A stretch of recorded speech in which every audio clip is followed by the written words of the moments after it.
ஃபோனை பார்த்து அதிர்ச்சியான கோபி ஈஸ்வரி கேட்ட கேள்வி ரசிகர்கள் நினைச்சது நடந்துருச்சு அப்படிங்கிற மாதிரியா இப்போ பாக்கியலட்சுமி சீரியல் ரசிகர்கள் பார்த்தீங்கன்னா பயங்கர குஷியில் இருக்கிறாங்க. ஸோ என்ன நடந்துச்சு அப்படிங்கிறத பார்க்கலாம். ஸோ அந்த வகையில் ராமமூர்த்தியினுடைய பிறந்தநாள் ஃபங்க்ஷனுக்கு வந்த கோபி பார்த்தீங்கன்னா பாக்கியாவை பார்த்து கடுமையாக கோவமடைஞ்ச நிலையில் ஈஸ்வரி பார்த்தீங்கன்னா கோபியை அசிங்கப்படுத்துகிறாங்க. ஸோ அந்த வகையில் இந்த எபிசோட ஆரம்பத்தில் பாக்கியா ஒரு செயின் வாங்கிக்கிட்டு வந்து ராமமூர்த்தி கிட்ட கொடுத்து அதை அத்தைக்கு போட்டு விடுங்க அப்படிங்கிற மாதிரி சொல்ல ராமமூர்த்தியும் அப்படியே பண்ணுறாரு. அதுக்கப்புறமா எல்லாருமே ராமமூர்த்தி அண்ட் ஈஸ்வரி கிட்ட ஆசீர்வாதம் வாங்குறாங்க. இதை எல்லாமே கூட்டத்தில் நின்னபடியே கோபி பார்த்துக்கிட்டே இருக்கிறாரு. அப்போது கீழே இருந்த பழனிசாமி எழுந்து மேடைக்கு வந்து என்னையும் ஆசீர்வாதம் பண்ணுங்க அப்படிங்கிற மாதிரி ஆசீர்வாதம் வாங்க அதை பார்த்து கோபி கோவப்படுறாரு. அதுக்கப்புறமா மேடையில் எல்லாருமே டான்ஸ் ஆடி சந்தோஷமாக இருக்கிறாங்க. அவங்கெல்லாம் ஃபோட்டோ எடுத்துக்கிட்டு இருக்கிறத பார்த்து கோபி தன்னுடைய ஃபோன்லையும் அதை ஃபோட்டோ எடுக்கிறாரு. அதோட எல்லாருமே சந்தோஷமாக இருக்கும்போது பாக்கியாவோட முகத்தை பார்த்ததும் கோபியோட கோபம் பார்த்தீங்கன்னா இன்னமும் அதிகமாகவே மாறுது. அதுக்கப்புறமா எல்லாருமே வரிசையாக மேடைக்கு வந்து கிஃப்ட் கொடுத்துக்கிட்டு இருக்கிறாங்க. அப்போது ஈஸ்வரி தன்னுடைய தோழி ஒருத்தங்க கிட்ட பேசிக்கிட்டு இருக்கிறாங்க. அந்த நேரத்தில் மேடைக்கு வந்த கோபி தான் கொண்டு வந்த கிஃப்டை கொடுத்து தன்னையும் ஆசீர்வாதம் பண்ண சொல்ல ராமமூர்த்தி எழுந்துடுறாரு.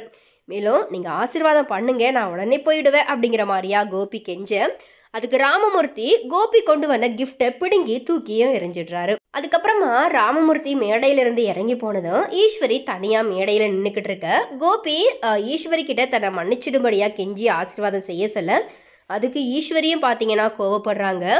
அழகான குருவிக்கூடு மாதிரி இருந்த வீட்டை நீ தான் நாசம் பண்ண, நீ உன்னோட சந்தோஷம் தானே முக்கியம்னு சொல்லிட்டு போன, நீ எப்பயாச்சும் அம்மா அப்பா பிள்ளைகள்னு சொல்லிட்டு யாரையாச்சும் கவனிச்சிருக்கியா? நீ இந்த வீட்டை விட்டு வெளியே போனதுக்கு அப்புறமா எங்களை பொறுப்பாக கவனிச்சிக்கிறது பாக்கியா மட்டும்தான், உனக்கு யாரு மேலேயும் உண்மையான பாசமே கிடையாது. இந்த மாதிரி கேள்வி மேலே கேள்வி கேட்குறாங்க. உன்னை நம்பி நான் வந்து பட்ட பாடே போதும், நீ எவ்வளவோ தப்பு பண்ண போவோம், உன் மேலே இருந்த பாசத்தால் நான் எல்லாத்தையுமே மறந்து உன் பக்கம் நின்று, ஆனால் நீ என்னை எவ்வளோ அசிங்கப்படுத்த முடியுமோ அவ்வளோ பண்ணிட்டேன். நீ பண்ண வேலையால் தான் உன் குழந்தைங்க கூட அவங்களுடைய வாழ்க்கையிலையுமே கஷ்டப்படுதுங்க, எல்லாத்துக்குமே காரணம் நீ தான். இந்த மாதிரி ஈஸ்வரி பார்த்தீங்கன்னா கோபியை பயங்கரமாக திட்டிக்கிட்டே இருக்க கோபி எதுவுமே பேச முடியாமல் அப்படியே தலை குனிஞ்சு போய் நிற்கிறாரு. ஸோ இதோட இந்த எபிசோடும் பார்த்தீங்கன்னா முடியுது. ஆக்சுவலாக கோபி பார்த்தீங்கன்னா கோபிக்கு வந்துட்டு எல்லாருமே அவங்க வீட்டில் இஷ்டம்தான். பட் பாக்கியாவை மட்டுமே பார்த்தீங்கன்னா அவர் ஆரம்பத்துலேருந்தே வெறுத்ததுனால ராதிகாவை லவ் பண்ணி அவங்க பின்னாடி போயிட்டாங்க. பட் ராதிகா மேலே இருந்த காதல்னால் பார்த்தீங்கன்னா தன்னுடைய அம்மா அப்பா குழந்தைங்கன்னு சொல்லிட்டு யாருமே வேண்டாம், ராதிகா மட்டும் போதும் அப்படிங்கிற மாதிரியே நினச்சி பின்னாடியே போனார்.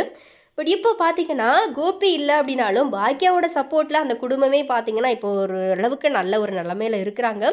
பட் இப்போ பார்த்தீங்கன்னா பாக்கியா மட்டும் எனக்கு வேண்டாம், என் குடும்பம் மட்டும் போதும் அப்படிங்கிற மாதிரியா கோபி மறுபடியும் அந்த குடும்பத்துக்குள்ளே நுழைய நினைக்கிறாரு. பட் இது எல்லாமே வேண்டாம், கோபியே எங்களுக்கு வேண்டாம் அப்படிங்கிற மாதிரி அந்த குடும்பம் மொத்தமும் பார்த்தீங்கன்னா கோபியை இருக்கிறாங்க. ஸோ எனிவே இது குறித்து உங்களுடைய கருத்துக்களை மறக்காம கமெண்ட்டில் ஷேர் பண்ணுங்கள்.